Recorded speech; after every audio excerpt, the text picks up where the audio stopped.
Just to take you back to some of the things that you have been doing, the number of investigations that you've been carrying out just in the last few days. I know that they're obviously still under investigation, these people, but we did see you, carry a series of searches from some high-profile people's residences, and recently saw searches being conducted at the residence of two PF affiliates.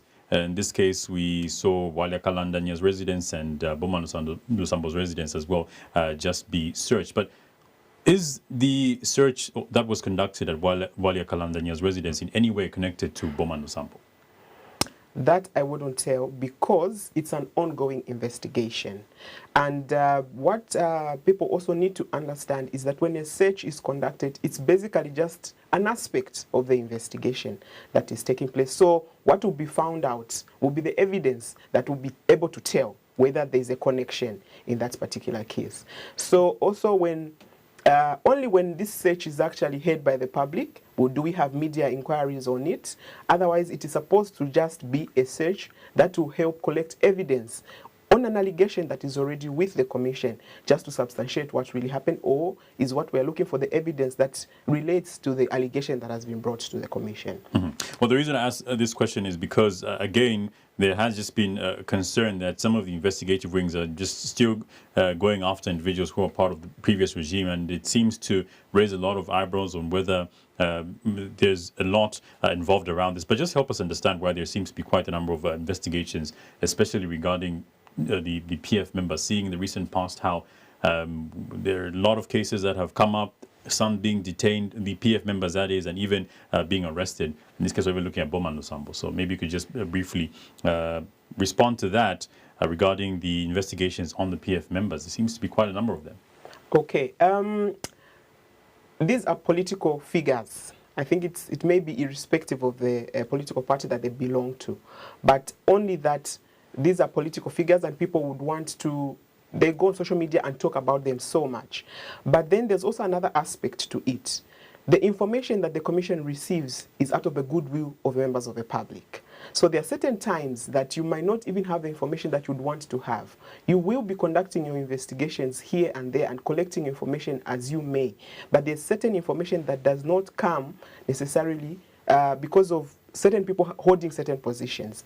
And we've seen this trend, which has happened many times when there's a change of leadership in terms of a regime in the country. The commission receives a lot of reports out of from the previous political party that has left governance of the country. And it's not something that is very new. And because people now come out, bring the information. So this is information that has come to us. We have enough now to go ahead and carry out the investigations that are there. Just like I indicated, that usually the fight against corruption is quite complex, and many people would start to think about themselves and say, maybe if I say this, my life will be in danger, and they wouldn't want to, because probably they just consider the authority that the person they want to speak against has.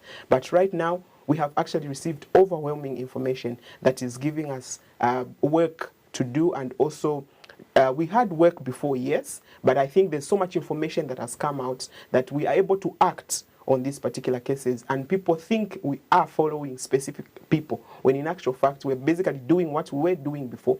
And these are political figures who are being followed by members of the general public, and they would want just to know what's happening with them. And some of them go to the media themselves, arousing that interest from them, hence information being so much publicized about the activities. Well, I was going to just wrap it up. During one of our live shows, the Diamond Live, I'm sure you're aware of the Diamond Live, yes, we did feature Bowman Lusambo, and the host there on the show asked why he had a swollen eye. And his response was that we should ask the Anti-Corruption Commission. Did you in any way have anything to do with the swelling of Bowman Lusambo's eye? Not at all. Not at all. The commission does not beat anyone whatsoever. Actually, it was indicated when he came to our offices that he had a problem with an eye, and he needed to see a doctor in the course of the day.